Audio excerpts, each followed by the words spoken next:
In a low stance defensively matched up with Mitchell. Fires up a three. Kelsey Mitchell! Kelsey Mitchell pulls up and drains a three. The Fever showdown with the Sun wasn't just another game. It felt like a turning point. This season has been full of setbacks, but this matchup carried extra weight. The Fever were still chasing a playoff spot, but after dropping back-to-back games to the Wings and the Mystics, both lower in the standings, their cushion had disappeared. And as the first half played out, it seemed like the outcome was already slipping away. So it was over. The season was done. The Fever's offense hit a wall. Connecticut kept piling on points, stretching the lead wider and wider. The scoreboard painted a harsh picture. Indiana looked done. Fans watching from home could sense it, and the players on the bench showed it on their faces.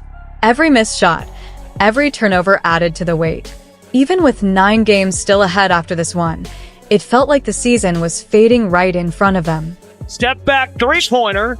Left it short. Mitchell now 0 for 4. Run out. Rivers explodes. But basketball has a way of flipping despair into drama.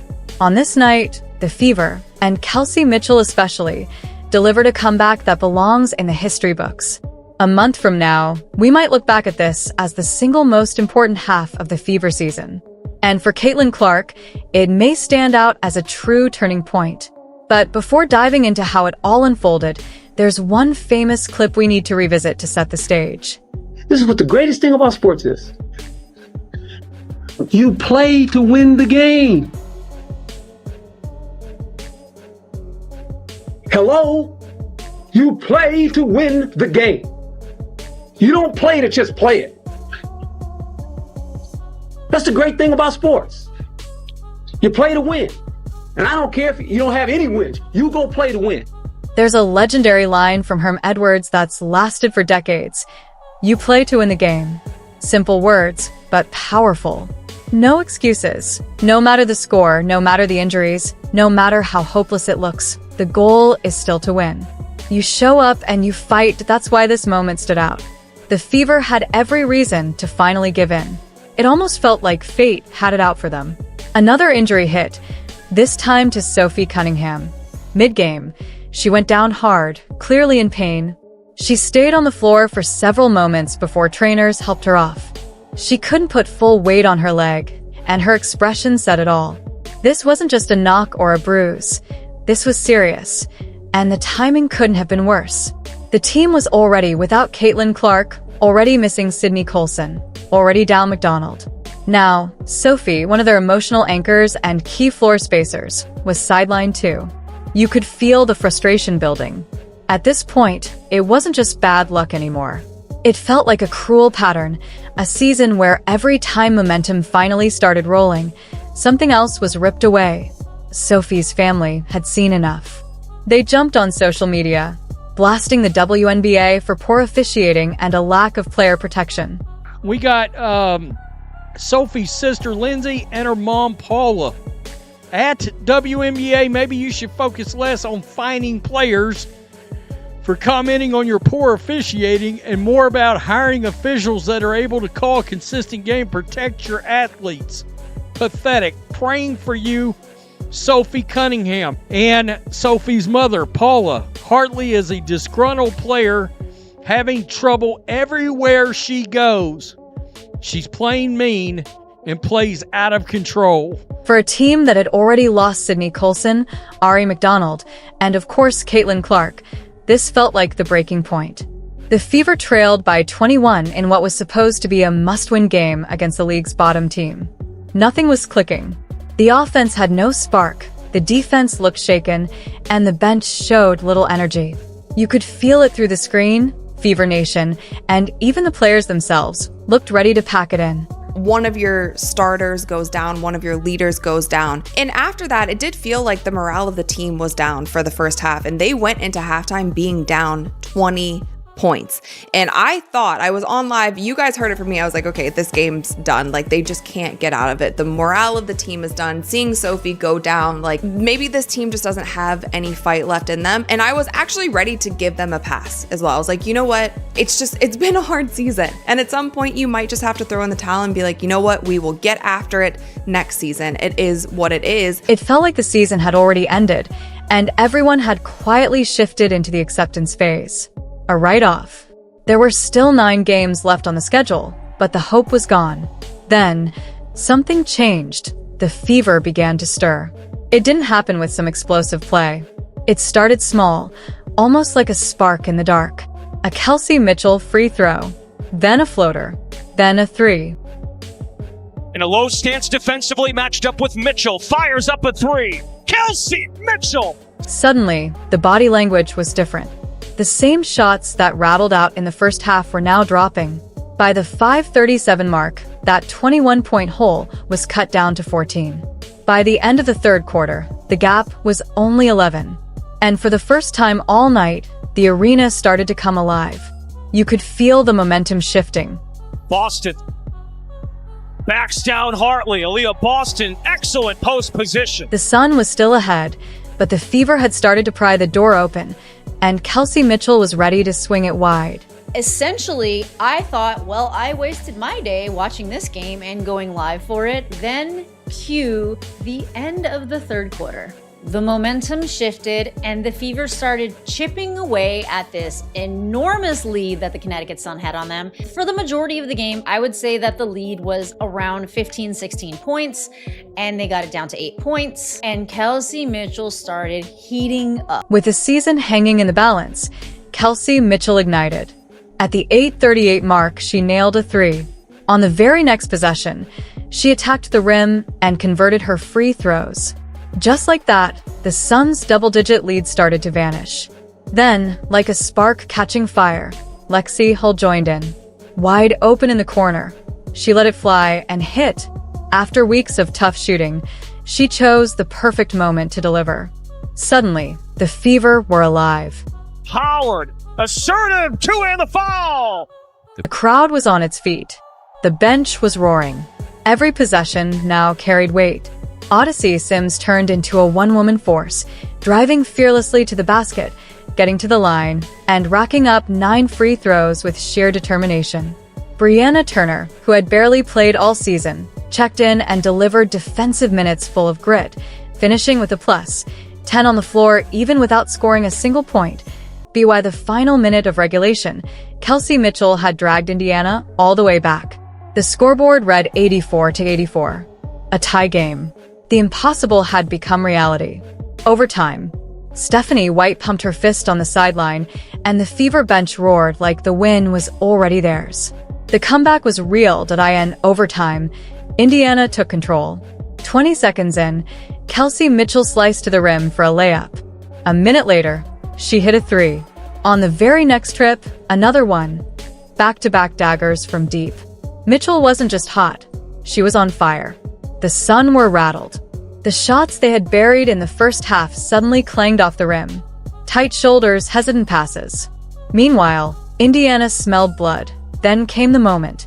Brianna Turner drove hard to the basket, drew the defense, and kicked it out to the corner. Lexi Hull calmly rose, released, and buried it. Swish. Dagger. The Fever were ahead for good. The final score, 99-93. It was the largest comeback in franchise history. As a matter of fact, this was the largest comeback in Indiana Fever franchise history. And it was funny because there were so many people cheering in Connecticut for the Indiana Fever when all this was happening. There was actually just so many Fever fans in Connecticut. As a matter of fact, when Marina Mabrey went on the court in the beginning of the game, they booed her. Imagine getting booed in your own arena. Yes, it was against the worst team in the league. Yes, it was a game Indiana absolutely had to win. But the way they did it, that's what made it unforgettable. They overcame yet another key injury. They clawed out of a 21-point hole. And they did it in front of a home crowd that traveled and roared louder than the Suns fans.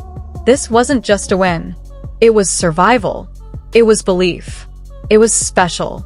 And it was a true team effort. Kelsey Mitchell scored 38 points, 34 of them in the second half. An absolute masterpiece. She started with just 4 points in the first half, then single-handedly rewrote the script, a true definition of refusing to quit. Lexi Hull added 8 points, 7 rebounds, and the clutch threes that broke her shooting slump at exactly the right moment. Every hustle play mattered, and she delivered them all. Odyssey Sims attacked the rim fearlessly, drew fouls for 9 free throws, and applied relentless pressure. She played like someone determined not to let the season end. Brianna Turner didn't fill the stat sheet, but her impact was clear. Plus, 10 in a game decided by 6 points. She stabilized the defense when the Fever needed it most. Aaliyah Boston contributed 14 points and 13 rebounds, anchoring the paint and serving as the rock the team could build around. This was the kind of win that galvanizes a locker room. The kind of win that can turn a season around. And it showed, not just in the box score, but in the reactions afterward. Injured teammates were tweeting their support, beaming with pride at what the team had accomplished. Inside the locker room, emotions ran high: relief, joy, pride. This wasn't just about one win.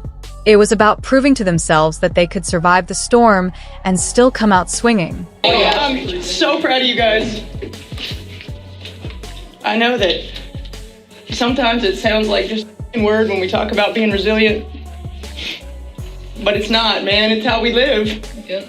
It's how y'all live, and it's a tribute to you. It's a tribute to your connectedness, your togetherness, your toughness, your mindset. You never give up gritty attitudes. Like, that's what it takes. That's what it takes, and we will never be counted out, because that is worth gold. That is worth gold. Kels, goddamn, baby. Put us on your back. Inside the locker room, you could see it on every face. This game mattered. It wasn't just celebration, it was relief. Pride. Belief. All pouring out of a team that had been battered all season. This matchup might end up being the most important one of the Fever's year. Yes, there are still games left. Yes, anything can happen, good or bad. But losing this one would have been devastating emotionally. Think about it. A third straight loss to the worst team in the league, with the Wings coming up 3 times in the final stretch, plus one of the toughest closing schedules in the WNBA. If they had dropped this game, their season likely would have been over, and everyone knew it. To see Sophie Cunningham go down with injury amid all the other injuries that the Fever have suffered, it really felt like it was over. I mean, before the game, Stephanie White said she hopes Caitlin Clark is back at some point in the regular season. Then you see Sophie come down and you see them getting blown out by the sun, and you kind of think, what's the point? Here's the truth. The Fever wouldn't have risked putting Caitlin Clark back on the floor if they were out of playoff contention. No team jeopardizes their franchise player for meaningless games. And even before this one tipped off, when Stephanie White was asked about Caitlin's status, fans didn't get much reason for optimism. The tone wasn't, "she's almost ready." It was cautious, hesitant.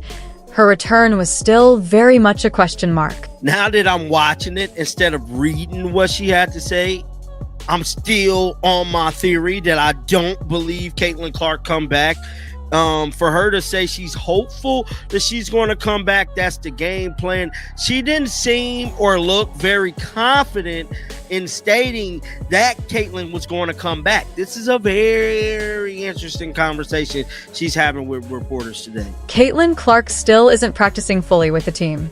And let's be honest, there's no way she'd be thrown back into the action just to try to salvage a sinking season, not with her long-term future on the line. But that doesn't mean the door is closed. If she can resume full practices soon, a playoff return is very much possible. That's exactly why this win was so important. It keeps the Fever in contention. It gives Caitlin a chance to return when the games truly matter. And once you reach the postseason, anything can happen. And maybe you guys don't think that today, quote unquote, 1,000,000% for sure saved the Fever season. I think it did. I think it was huge for the season. I think the Indiana Fever, unless the Sparks come back in this game, are probably going to make the playoffs. And is there an argument to be made that it's actually better for the Fever to have lost this game and to not make the playoffs? Sure. But you know what? As a sports fan, fuck losing. Fuck tanking. I want to see the Indiana Fever play in the playoffs because I think Caitlin Clark's going to be healthy for the playoffs. I think that spell, those last 3 games, where I don't think anyone's going to play in that last Lynx game unless it's needed. I think that Mystics and Sky game back to back, I think she's going to become, even if she's a little bit iffy no matter what. If they're going to make the playoffs, I think she's coming back for those 2 games. And then with Caitlin Clark there, even a 75% Caitlin Clark. People are saying, oh, Caitlin Clark, she's going to get surgery in the offseason. People are like, oh, she needs surgery in the offseason. If she needs surgery in the offseason, go and play. Go and play in the playoffs. Because with Kelsey Mitchell, the way she can score, you have a puncher's chance. You always have a puncher's chance. This Fever team has already shown they can compete with the best. They've beaten the Lynx, the Liberty, the Mercury, and the Dream. But let's be honest, a healthy, or even mostly healthy, Caitlin Clark takes them to a whole new level. And if you've followed her career, you know one thing for sure. Caitlin doesn't just play in big moments. She owns them. That's probably why you're here. Caitlin Clark in big games is can't-miss basketball. So here's the truth, Fever Nation. There's hope. And that hope wouldn't exist without this comeback. Yes, it came against one of the league's bottom teams. But when your season is on the line, it's not about who you beat. It's about finding a way to survive. A.S. Herm Edwards said, "You play to win the game." And the Indiana Fever, down 21, battered and bruised, with every reason to quit, refused. They fought, they believed, and they won. Now, everything feels possible again. If you're still here, drop a goat in the comments because that's exactly what you are for sticking with me. Thanks for watching.